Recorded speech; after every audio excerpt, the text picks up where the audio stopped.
What's up, everybody? This is KARAK with ACG. Once again, it's my continuing mission to bring you reviews, previews, and podcasts without the sponsored BS. And today I'm looking at the early access PC Game Pass and later on Xbox Game Pass title, Manor Lords, coming out on April 26th.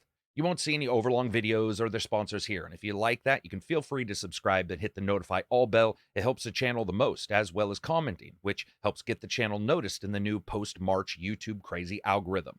So the game's initial start is a small town or village simulator. In Manor Lords, you start out with just a bit of resources from the general templates that you choose with a bunch of different options for enemy aggressiveness and bandits, and you go out and try to build up a thriving village. But it's not all Robin Hood and rainbows, and there's a bit of a reason. For example, in this title, things are done a little bit differently, and definitely in the name of simulation. For example, you need a logging camp to cut logs, and you need people to man it, but you also need people to build it. And you also need firewood and a firewood cutting building to get fuel for the people to live. And you may right now be thinking again, this sounds like KARAK described building in reverse. And I did, because I want you to get an idea that planning in Manor Lords isn't just important, it's vital, and that flexibility is vital. Anything you may think is automated in this game probably isn't, even when it appears to be. Planning requires paying attention to a huge number of elements that can change, and I'll get to that in a moment.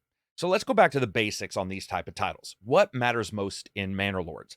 The one element that remains steadfast in the entire game is people. People. You can't build a damn manor or be a lord if everybody is dead. Manor Lords handles jobs and people in a way that's both unique and admittedly a bit frustrating at first. For example, when you assign people to work, it's actually assigning families, because back then, farmers probably had a kid who was, you guessed it, a baby farmer, just kicking around wheat fields in their diapers, working away at the soil. So you're basically telling the entire family to change from being deer hunters, even if they were all farmers prior. It can be weird and confusing and odd, but don't let that drive you away, because it makes sense. Even the smallest field probably needs a minimum number of people working on it, and using families to represent that works. And in that same field example, replacing, replanting, and moving its stores back and forth are also requirements of the family that's attached. A single family may end up having old Johnny working away in the field, Tilly moving extra resources to supply buildings, and young Wilhelm doing something else. But Manor Lords also handles building in a different way. If Johnny, Tilly, and Wilhelm are trying to get enough wheat in the storehouse so everyone doesn't die of starvation,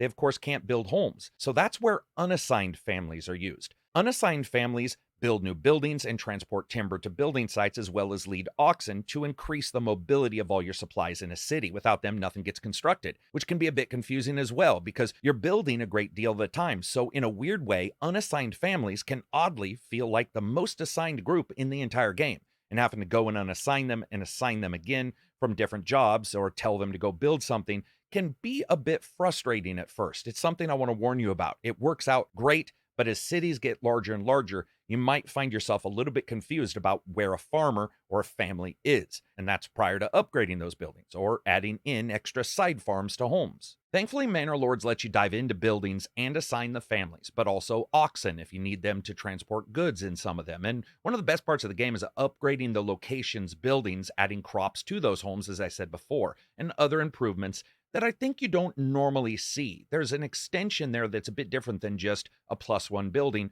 with more people in it. Because the game has an organic build style no matter what you do, I tried to get my village and then small town to actually look terrible at times. Even if I tried to make Manor Lords and my little hamlet look terrible, it was actually impossible. It just always looked really cool, like some kind of medieval painting, regardless if it's during the midday autumn days or the snow-filled winters. But during those sways in the seasons, that's when the long days turn into the dog days. Seasons all have their special threats, even sickness, crop turnaround, and even the needs of the people are going to change. For example, in winter, the houses actually need more wood to burn, which makes total sense. And that can send you tracking around to move a family from manning a stall to cutting wood, because let's face it, selling a wool shirt to a stranger is hard if the family seeking it is frozen like villager icicles in a house because you forgot to cut down enough trees. Luckily, some supplies regenerate, like berries, or you can replant forests. Others can be mined, but run out. Fields can be switched to other crops to help soil regeneration. But that also means when building them in the first place, you need to check to verify if that's a good spot to plant. Each time your city meets requirements for a next level, you get development points for improving facets of it, like building deep mines, which turn finite resource of a mine into an infinite one. Many of these were actually not available during early access, so be aware of that when you get the game. Ensuring your settlement is well equipped to face the challenges each new season brings is vital. Make no mistake, Manor Lords sim elements may not be instantly recognizable, as much of it isn't delivered exactly the same way as we've seen in other titles. But click the People tab on a house, and you may find that your house is a huge distance from someone's job site, which is a reason why you might demolish it and move it, because it matters. Travel matters. Building a road to make sure that things are connected and improved matters. Seeing an oxen go all the way around your village just to get to a work site is something that can cause you to look down and say, man, I really should have built that better. But that's not the only simulation going on in Manor Lords. For instance, wild animal herds, they're not idiots, and you can find them moving away from hunted lands during some seasons. And poor Jacob, fresh from about a dysentery from chugging down suspiciously poor groundwater, has to hoof his crap-stained pantaloons like 2 miles to find a single deer, then traipse back to a hunting shack, then at night hoof it back home through the rain. Hey man, life back then was not easy, and Manor Lords tries to at least slightly make you feel that. This may find you ordering buildings demolished or moved, or assigning a close family, reassessing where they are and where they need to move. Now, speaking of demolishing, sometimes you have to stove someone else's head in because they have the last hillside with some apple trees, or they just are being an ass, and combat is where that ends up taking place. You have to supply all your troops, and they don't magically get anything. It's not a never-ending field of disposable people. No, it's your villagers, just the male ones. The military is the group of people you're actually using. So if you send off a bunch of poorly outfitted field hands to get mulched, when you go back home, you're going to find that no one's there to plant that delicious carrot crop. Here's where the building and sim elements actually feed into the RTS, though. For example, your militia only needs what items it is that you've chosen for them as a unit, but they have to go and make them from something or scavenge them. Your guys are going to traipse into battle with very little, though you can hire local militias for a huge helping of gold to fight in your townfolk's stead. This is where some of that strategy comes forward. Do you make a bunch of money and just use militia for that? You have to decide. Luckily, there's always some jackass who takes money for punching someone else in the face. So that means when you decide to go to battle, like many things in Manor Lords, it's not just that one-step process. In fact, many steps is you need to have the raw materials for items you want to make, a person to make those items that are different from any army unit types, and then move to the items to grab them from their proper places and go to war. For an easy example, you may need flax to weave into linens to then create bows by adding planks from another building to then build bows at the Fletcher's building. Combat so far has some missing elements due to being early access, but it plays pretty lightly, and so it seems to be a less fleshed out kind of system than the actual simulation of the village building. However, it's not incredibly difficult to guess where this is going, and there's been some videos from the creator on what their plans are. With a lot of other systems in Manor Lords, though, because this is early access, it's a little bit lean. It'll probably, though, be sim heavy, even if it looks like something like a zoomed in Age of Empires, with weapon types, generic formations, lay of the land, and unit makeup all feeding into the simulation of your battle. Let's talk about the HUD, though, and how it works to give you the information you need in a simulation. In Manor Lords, as you look around at your locations, you'll see on the top right, there's a bar that holds a ton of data about what resources you have. With a click, you can also move to see what resources are coming in. Seeing if there's a huge difference between the two and if that's worrisome or not can depend on past builds, future plans, and current use. Not having a huge food surplus can be less worrisome if it's right before the crops come in, but to a town meeting level disaster if winter's already here and the local deer herd decided to hoof it away because Bambi and her brothers decided being target practice for the local youths wasn't fun anymore. Establishing trade routes, which requires purchasing the knowledge first, is also vital, so you can shore up low resources here or there with some incoming trade if you have the money and, as always, the time. Everything takes time, from finding a new resource and setting up a shop to going to war, to planting crops, and even to get people to respond to the positive or negative changes you made in your village, and getting new families to move in as you build new homes. I can say this, in all the games I've played, Manor Lords is one of the first ones where I caught myself feverishly sketching out plans for the future, some of it due to the jankiness and missing elements an early access title provides. Other times it was because I felt a nervousness deep down in my stomach that somewhere my plans had a fault in them.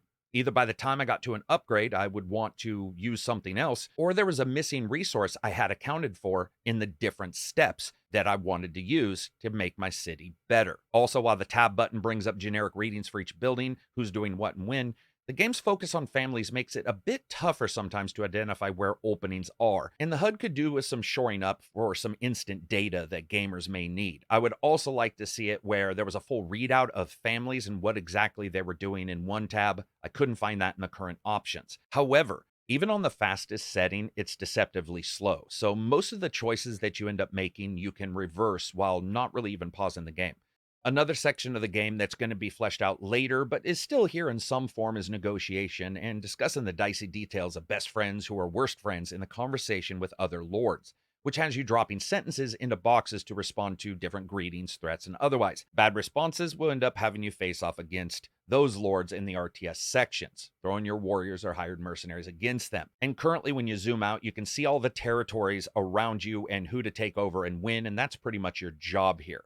Now, when it comes to longevity, because longevity isn't just about the end game grind, many times it can be about the enjoyment of the initial phases and how often you find yourself enamored with the play during those particular times that at some point you want to go back to it. At a point in your play, it will become a little bit more rote, where the idea of watching your civilians build up a church may end up losing a bit of its luster, and that's where early access comes in. But there was honestly less times that I noticed I wasn't interested in just sitting back and watching my townsfolk work incredibly hard to erect some building in a new territory, or to feel that momentary burst of celebration when I got the in-game notification of a successful project well done. It's got a lot of longevity, even though it is early. When it comes to the graphics and the presentation, all this really wouldn't matter if it ran poorly, and it doesn't. The performance was surprisingly good. People picking carrots out of the ground, major groups of deforestations occurring as you just Amazon rainforest all the trees, building a tavern. The game really doesn't seem to have many performance issues at all, other than a pause during a save game. Manor Lords also has settings for windows, resolution, upscaling, max frame rate, sharpening,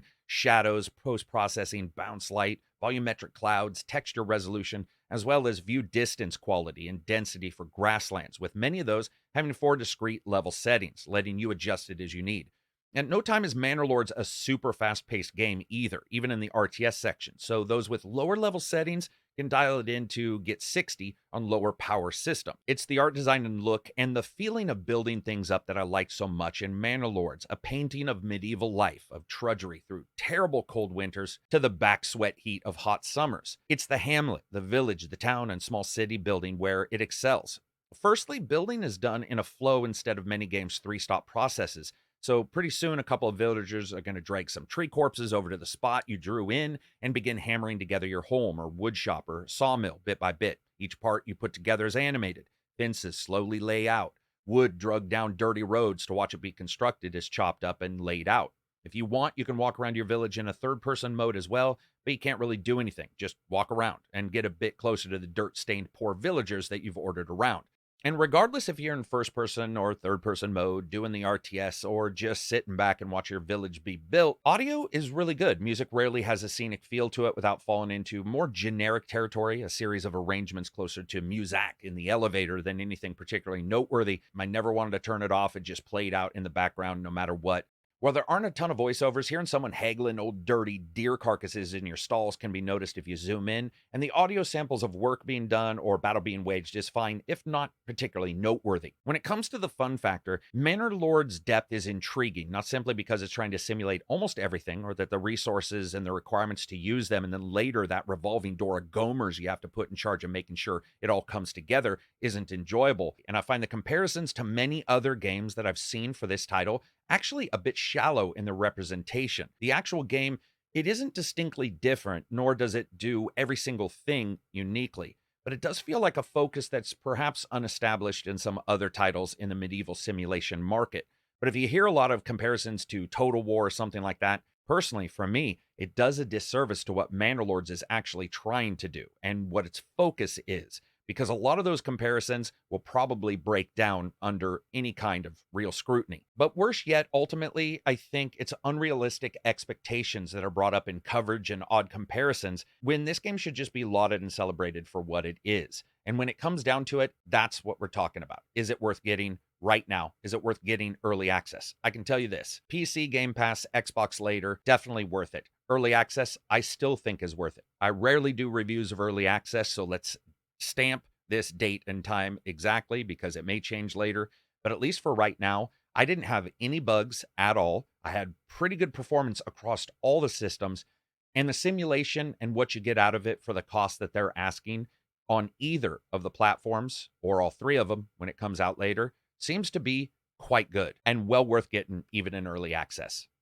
Peace out and enjoy the rest of your week. Subscribe to Patreon.